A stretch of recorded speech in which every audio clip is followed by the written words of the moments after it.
नमस्कार, आप देख रहे हैं आई इंडिया और मैं हूं पंकज सिंह गौर। और आई इंडिया के स्टूडियो में आज खास मेहमान हैं जिनका आपका परिचय कराते हैं।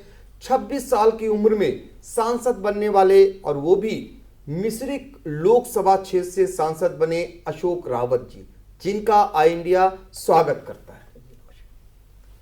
तो आपको बता दें कि जो मिश्रिक लोकसभा क्षेत्र है वो 3 जिलों को जोड़कर बना हुआ है और अगर देखा जाए तो जितनी भी लोकसभा क्षेत्र हैं उनसे दूरी जो है अगर नापी जाए तो 3 जिलों की दूरी 250 किलोमीटर के करीब पहुंच जाती है। इन सब के बावजूद उन्होंने 250 किलोमीटर की जनता का दिल जीतकर और लोकसभा में तीसरी बार पहुंचने का काम किया है। मिश्रिक वह लोकसभा क्षेत्र है जहां पर अगर हम बात करें स्वर्गीय रामलाल लाही जो 4 बार लोकसभा के सदस्य रह चुके हैं, उसके बाद तीसरी बार सांसद बनने वाले दूसरे या पहले कहिए अशोक रावत जी हैं।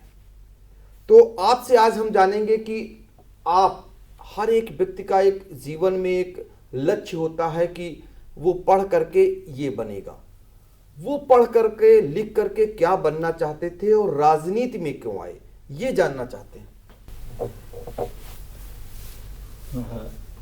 मैं जब पंकज जी छात्र जीवन में था, जब मैं ग्रेजुएशन कर रहा था, तो उस समय ऊपर वाले की कह लें क्या उसका अपना ऊपर वाले का आदेश था कि मुझे राजनीति की तरफ मुड़ना था। तो शायद उसी वक्त मुझे छात्र संघ के ही सभी लोगों ने, जो छात्र जीवन था मेरा, तो उसमें मेरे साथियों ने मुझे उपाध्यक्ष पद के लिए प्रेरित किया और उपाध्यक्ष का चुनाव लड़ा दिया।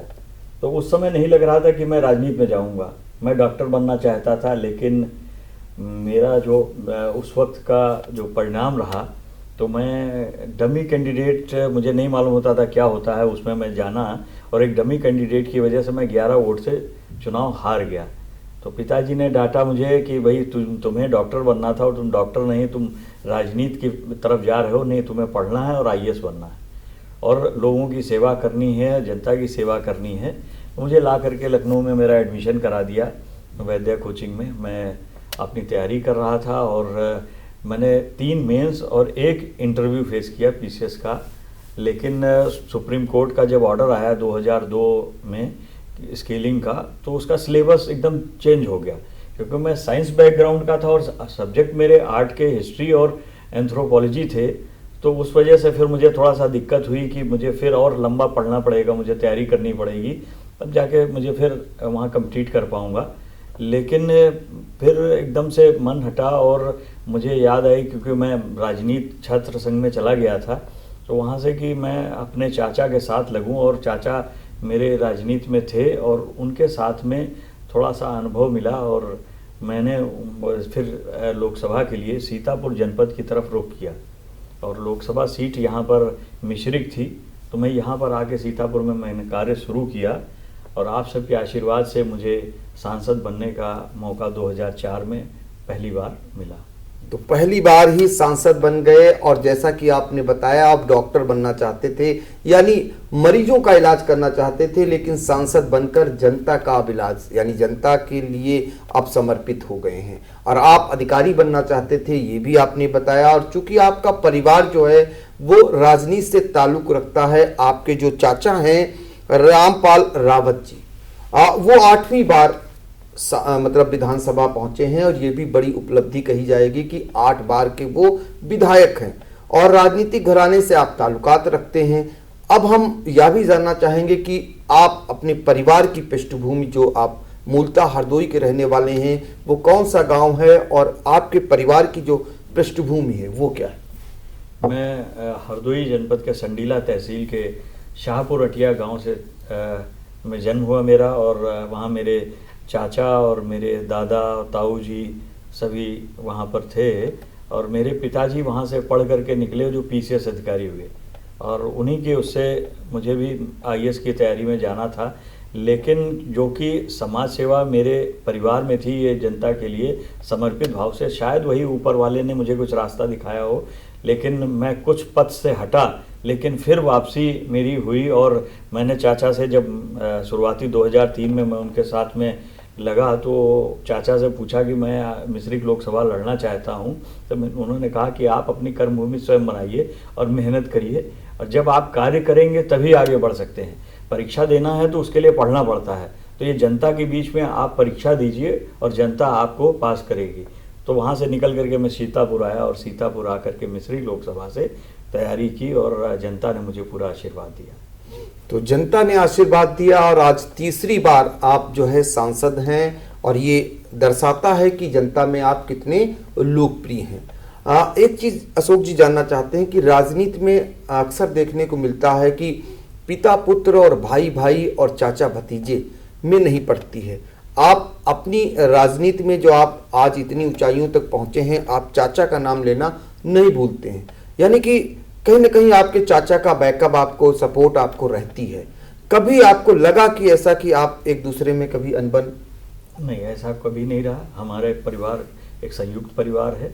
पिताजी हमारे मुखिया आज भी हैं क्योंकि चाचा से बड़े हैं, तो हम एक दूसरे का सम्मान करते हैं और पिताजी आज भी हमारे परिवार को पूरी तरीके से दिशा देते हैं। चाहे वो हमारे चाचा यानी अपने छोटे भाई को, जब वो उन्होंने 84 में निर्दलीय चुनाव लड़ा तो पिताजी का आशीर्वाद उनको रहा और उनका भाई जो है 84 में इंडिपेंडेंट निर्दलीय के रूप में चुन करके आए और आज 8वीं बार वो एमएलए हैं समाज सेवा करते हुए। तो उनसे बहुत कुछ सीखने को मिला मुझे चाचा से, और हमारे पिताजी का, हमारे दादाजी, हमारे ताऊ जी, सबका आशीर्वाद हम लोगों के ऊपर रहा कि कभी उन्होंने हमें ये नहीं कहा नहीं ये गलत है, आप अच्छा कार्य करिए, जनता की सेवा करिए। तो चाचा और भतीजा और पीछे से हमारे पिताजी जो हमारे मुखिया हैं उनका आशीर्वाद हम लोगों को मिलता रहा, चाचा और भतीजे को, और हम लोग वही समाज सेवा सबके लिए करते चले आए। इस जनता की सेवा और समर्पित भाव से करते हैं। चाचा भी 8वीं बार हैं और जनता के इस प्रयास से जो हम उनके लिए कर रहे हैं उसके लिए तीसरी बार उन्होंने मुझे चुन के भेजा और मैं इसके लिए जनता के लिए बहुत ऋणी हूँ और उनके लिए हमेशा समर्पित हूँ। तो एक चाचा भतीजे की कहानी और किस्से किसी से छिपे नहीं हैं, और एक चाचा भतीजे जो आज भी दोनों के बीच इतने मधुर संबंध हैं, कभी खटास भी पैदा नहीं हुई है, और ये सब कुछ संभव हुआ है संयुक्त परिवार होने के चलते। आप देख ही रहे हैं चाचा भतीजे के हाल में क्या कुछ गया, सरकार तक चली गई और ये सरकार बरकरार है, यानी आप सांसद बरकरार हैं और वो विधानसभा में बराबर निरंतर पहुंच रहे हैं। तो आप देख रहे हैं लगातार आई इंडिया पर कि एक अधिकारी पुत्र जो बनना चाहता था डॉक्टर, लेकिन कैसे बन गया सांसद, और उनको अब जनता कैसे सिर आंखों पर बिठा रही है। तीसरी बार के सांसद, वो भी 26 साल की उम्र में, और दूसरे जनपद में आकर के आपने अपनी राजनीतिक विरासत संभाली, या विरासत कहिए या राजनीतिक नई जोत कहिए, जिसको कहते हैं नई उपजाऊ भूमि बनाना राजनीतिक, और वह भी सीतापुर, हरदोई और कानपुर नगर जिले मिलाकर के मिश्रिक लोकसभा क्षेत्र बनता है, जहां की जनता ने आपको तीसरी बार सांसद चुना है। हम ये जानना चाहेंगे अशोक रावत जी, चूंकि आपने अपना राजनीतिक सफर बहुजन समाज पार्टी से शुरू किया, 2 बार आप बीएसपी से सांसद रहे और अब भाजपा में आप सांसद हैं, क्या ऐसा घटनाक्रम हुआ कि आपको बसपा ने नहीं अपना पाई या आपने बसपा को छोड़ दिया? मैं जब 2014 में जब ये चुनाव हुआ, मैं बहुजन समाज पार्टी से लड़ा और हारा, तो मैंने देखा, मैं अपना सामान्य रूप से मैं क्षेत्र में जा कर के लोगों के बीच में कार्य करता था। एक जो जनता की भावना थी वो मुझसे लगाव तो बहुत रखती थी, तो उसने देखा और मैंने भी देखा कि देश के लिए समर्पित रूप से कौन कार्य कर रहा है। जब मैं ये देखता था, तो जब आकलन करता था, तो उसमें माननीय प्रधानमंत्री जी मोदी जी, उनको देखता था तो देश के लिए जो समर्पण उनका मैंने देखा।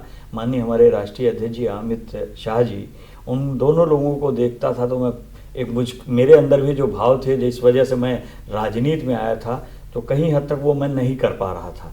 लेकिन उनके साथ में जब मैं भारतीय जनता पार्टी में उन्होंने मुझे अवसर दिया, तो मैं वहाँ जब पहुँचा तो मेरे जो दिली भाव थे वो खुल करके कि देश के लिए हमें कुछ करना है, तो वह एक हमारे अंदर के भाव को एक मौका मिला कि हम जैसे चाहें वो देखें। अभी आपके लोकसभा में बिल भी आए और जैसे 370 अनुच्छेद था, वह पूरे देश के लिए सबसे गौरव की बात है कि आज जो हमारे देश का मुकुट था वहाँ वह अलग था, आज वो इस देश का, भारत देश का हिस्सा हो गया।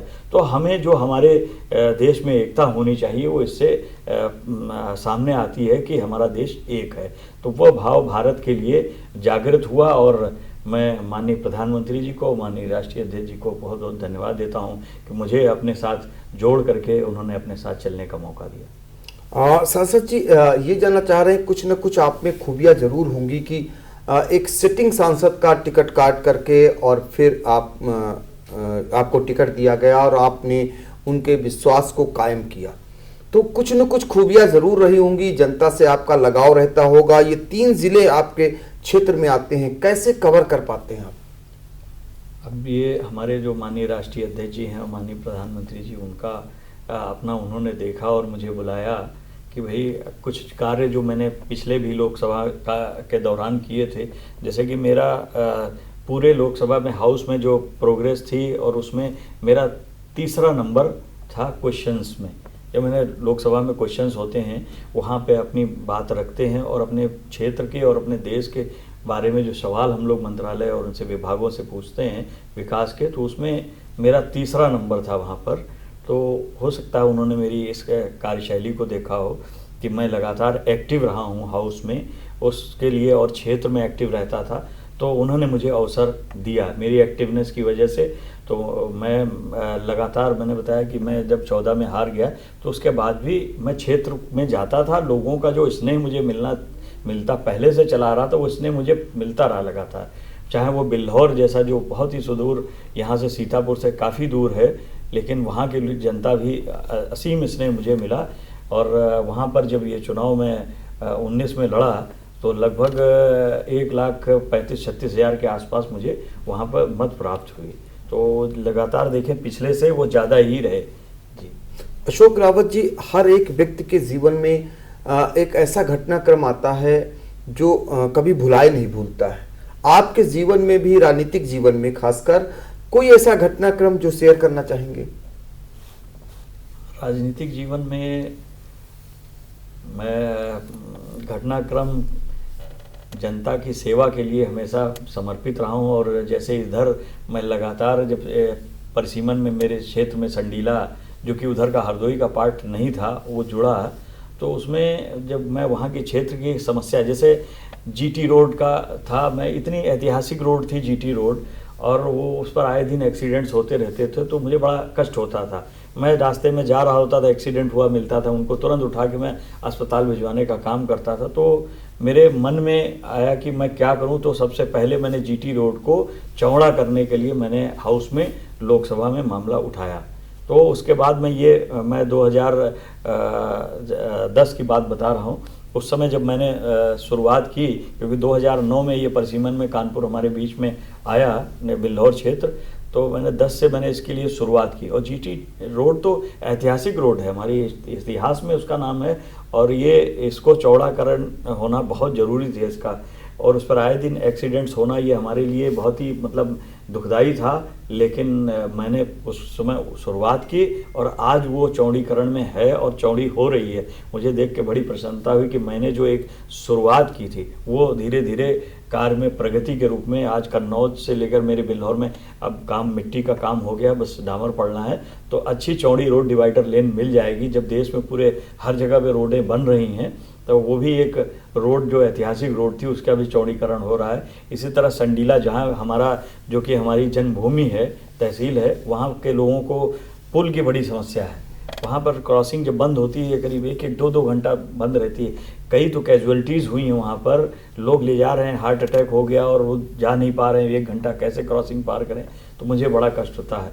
तो उसके लिए मैंने इस बार हाउस में लगातार प्रयास कर रहा हूँ और स्टेट और सेंटर का टाई अप हो गया उसमें, बस धीरे से बजट ही पास होना है। मैं उनके लिए जब ये काम होते हैं तब जाके मुझे बहुत प्रसन्नता होती है कि क्षेत्र में हमने जो वादा किया था उसको मैं पूरा कर रहा हूँ। और ये बड़े वादे हैं जो आए दिन की समस्या है, और छोटे छोटे कार्य तो अमूमन कर ही लेते हैं, लेकिन जो बड़ी उपलब्धि होती तो मेरे लिए ये जीटी रोड और पुल ये बड़ी उपलब्धियां हैं कि हाउस में लगातार माननीय प्रधानमंत्री से भी मैंने लिखा उनको पत्र, और संडीला का ये पुल मुझे लगता है मेरे कार्यकाल में हो जाएगा, और नहीं अगर मैं पूरी करा पाया तो मैंने जनता से वादा किया अगर नहीं करा पाया तो मैं जनता के बीच में नहीं आऊँगा और चुनाव नहीं लड़ूंगा, क्योंकि मैं जनता के लिए हूँ। जनता का कार्य अगर कर रहा हूँ तो जनता का कार्य करूँगा, और मुझे उम्मीद है मुझे सफलता मिलेगी, क्योंकि प्रण लिया है और प्रण को पूरा करूँगा। माननीय प्रधानमंत्री जी और माननीय हमारे राष्ट्रीय अध्यक्ष जी अमित शाह जी का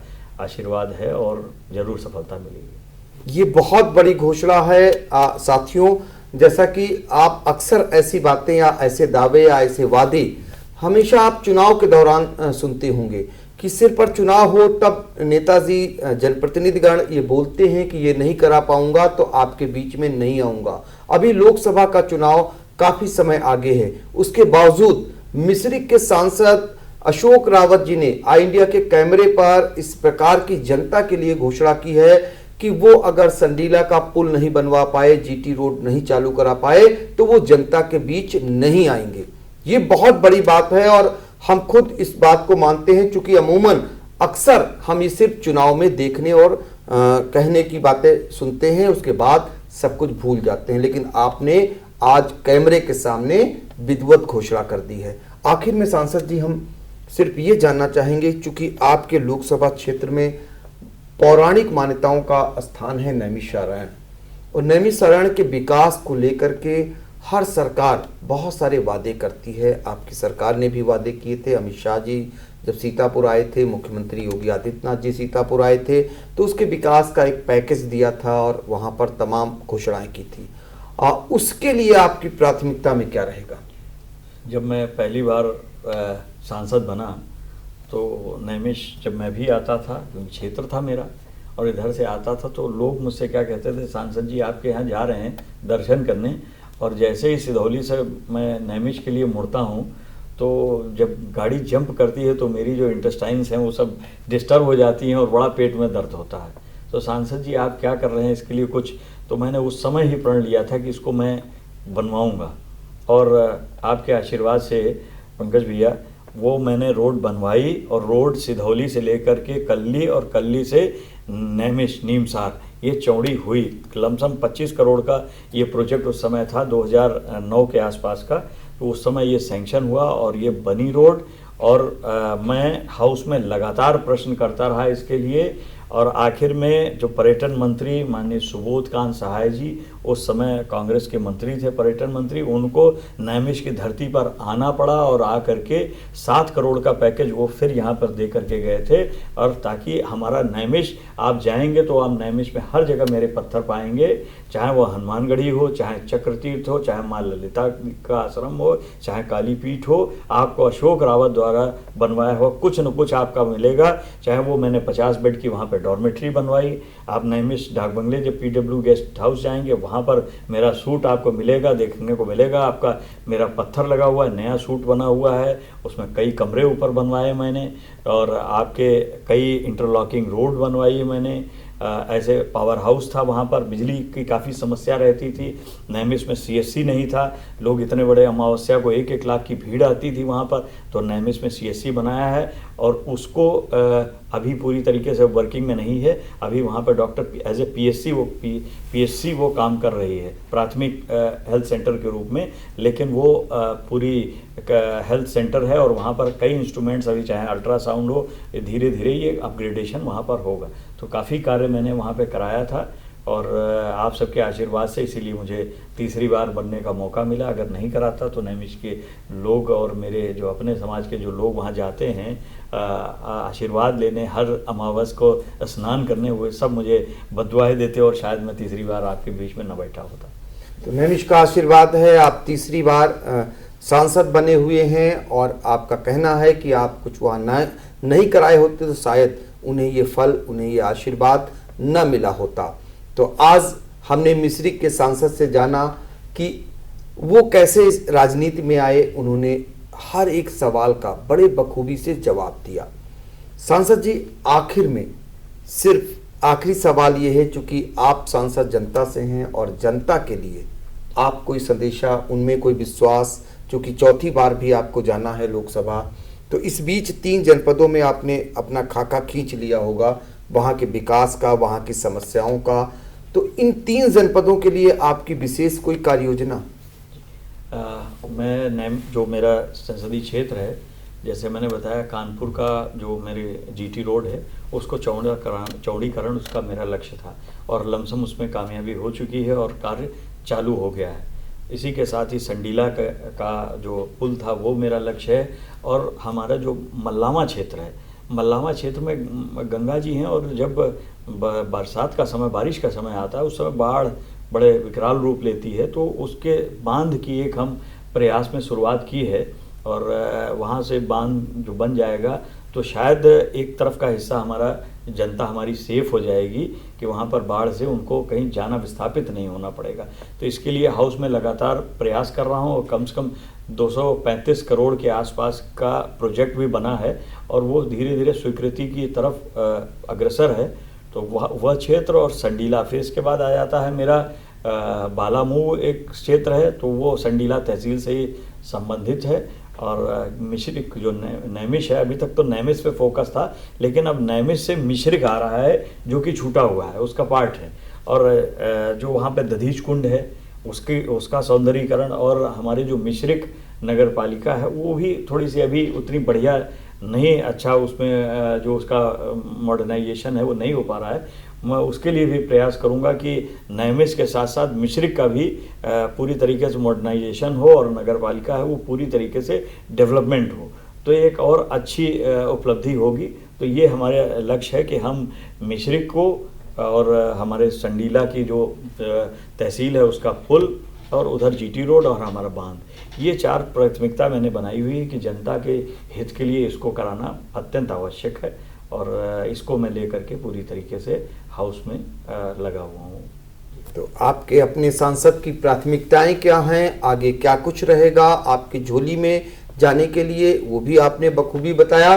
फिलहाल आई इंडिया से आपने इतना सब कुछ शेयर किया, इसके लिए आपको बहुत बहुत धन्यवाद। खबर आपकी, नजर हमारी, देखते रहिए आई इंडिया।